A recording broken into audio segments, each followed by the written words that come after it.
নমস্কার বন্ধুরা, ড্রিম কিচেনে আপনাদের সকলকে স্বাগত। আমি আজকে রান্না করব সয়া চপ। সয়া চপ রান্না করার জন্য আমি দুটো স্টিক নিয়েছি, তার জন্য একটু সেদ্ধ করে নিচ্ছি, একটু নুন দিয়ে সেদ্ধ করে নিচ্ছি। এটা ভিনেগারের মধ্যে থাকে, তার জন্য একটু টক টক ভাব হয়, তার জন্য এগুলো একটু নুন দিয়ে একটু সেদ্ধ করে নিচ্ছি। সয়া চপ রান্না করার জন্য এখানে নিয়েছি আমি টমেটো আর কাজু আর কিছুটা গরম মশলা নিয়েছি, আর সঙ্গে নেব আদা। মটর দিয়ে রান্না করব, তার জন্য এই যে কাঁচা মটর নিয়েছি, কাঁচা মটরগুলো একটু সেদ্ধ করে নেব। আর এখনের মটর এগুলো একটু শক্ত হয়ে গেছে, তো তার জন্য একটু নরম করে নেব, সেদ্ধ করে একটু নরম করে নেব। এই যে আমি মিক্সিং জারে নিয়ে নিয়েছি, এগুলো একসঙ্গে পেস্ট করে নেব।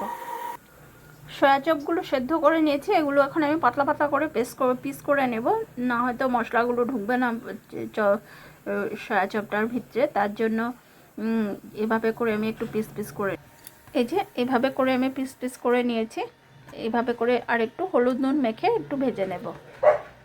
আর অন্যভাবে চাইলে আপনারা বড় বড় পিসও করতে পারেন, কিন্তু আমি এগুলো পাতলা পাতলা করে নিয়েছি। আর এইভাবে করে খেলে মশলাগুলো ঢুকে যায়, তো তার জন্য এভাবে করে আমি পাতলা পাতলা করেই রান্না করি। আর এগুলো একটু নুন হলুদ মেখে তেলের মধ্যে একটু ভেজে নেব। এই যে সয়া চপগুলো একটু আমি হলুদ নুন দিয়ে মেখে নিচ্ছি।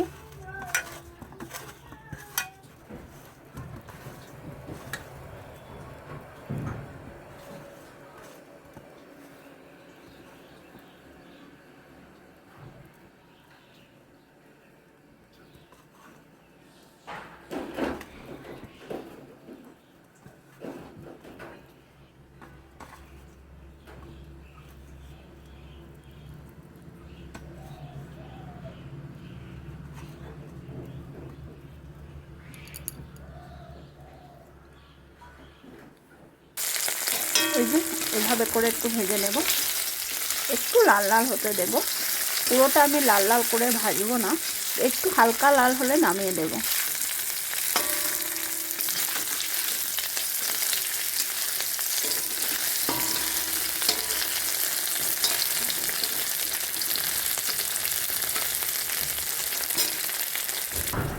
কাজু টমেটো পেস্ট করে নিয়েছি। এই যে ছায়া চপগুলো ভাজা হয়ে গেছে। ফোড়নে দেব মেথি সম্বাস, পেস্ট করে রাখা কাজু আর টমেটো, গরম মশলা, আদা এগুলো সব মিলিয়ে আমি একসঙ্গে তেলের মধ্যে দিয়ে দিচ্ছি। এখন দিয়ে দেবো হলুদ, একটু পরিমাণ মতো নুন আর লঙ্কার গুঁড়ো।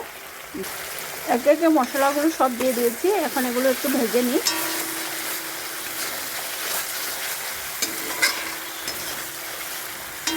এই রেসিপিটা রুটির সঙ্গে খেতে কিংবা লুচির সঙ্গে খেতে দারুণ লাগে।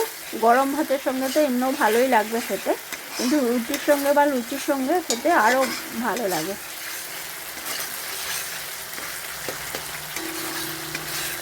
আপনারা মেথির জায়গায় গোটা জিরা ফোড়ন দিয়েও রান্না করতে পারেন, ভালো লাগে খেতে। আমি আজকে মেথি সম্বাস দিয়েছি, এমনি আমি গোটা জিরা দিয়েই রান্না করি। মশলা থেকে তেল ছেড়ে আসছে, এখন মটর সেদ্ধ করা মটরগুলো আমি দিয়ে দেবো। এই যে মটরগুলোও দিয়ে দিয়েছি।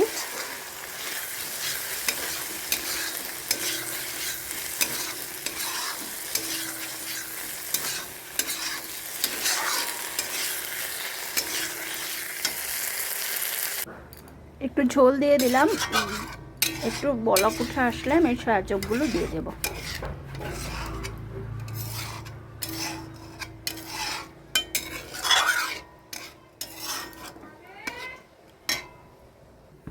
সয়া চপগুলো দিয়ে দিয়েছি।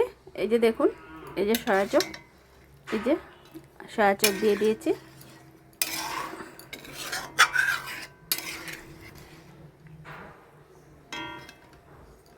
একটু বলক উঠলে আমি নামিয়ে দেব। সয়া চপ রেডি হয়ে গেছে।